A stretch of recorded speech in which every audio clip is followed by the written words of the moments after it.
We've seen fantastic developments in the standard of play in our favourite game of snooker, and today's question underlines that.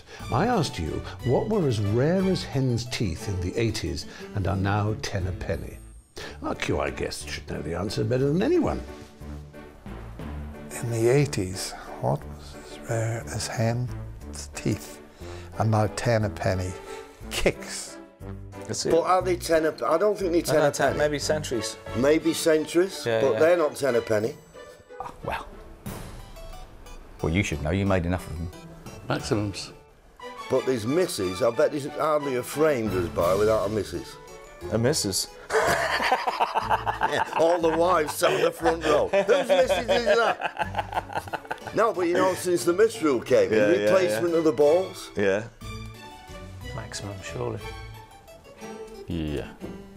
Gotta be. Got to be maximums. Yeah.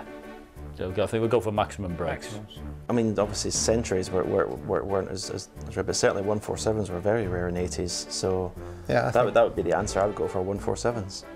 You don't get any more hen's teeth than you used to, so it's not. The answer's not hen's teeth, because it could be a trick question that it's hen's teeth that are as rare as hen's teeth, but it's not. It's I think we definitely got that right. It's definitely 147.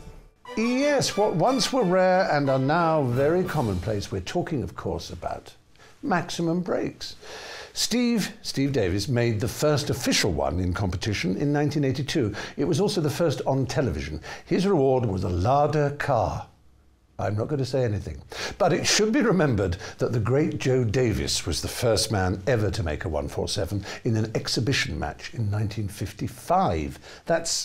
That's crazy. That's 6 years after he retired from the game. Here in Sheffield, Cliff Thorburn took the honours, of course, for historic first Crucible maximum in 1983. But there were very few in those days. In fact, only 8 were made in the whole of the 1980s. Now fast forward around 30 years. In 2012, there were 11. That's more in a single year than the whole decade of the 80s. And so far this decade, over 50 have been made. Yes, they may be more commonplace now, but they rightly remain one of snooker's most celebrated achievements. And you could argue that the faster cloths don't make it easier, they make it harder, and those bouncy cushions that they're always complaining about. The thrill of that moment, though, is still one of the reasons that I love watching this great game. And over the last few days, it has been just as lovely to share with you some weird, wonderful, and quite interesting facts about snooker. So thanks for your company, and enjoy this year's final weekend at the Crucible. Goodbye.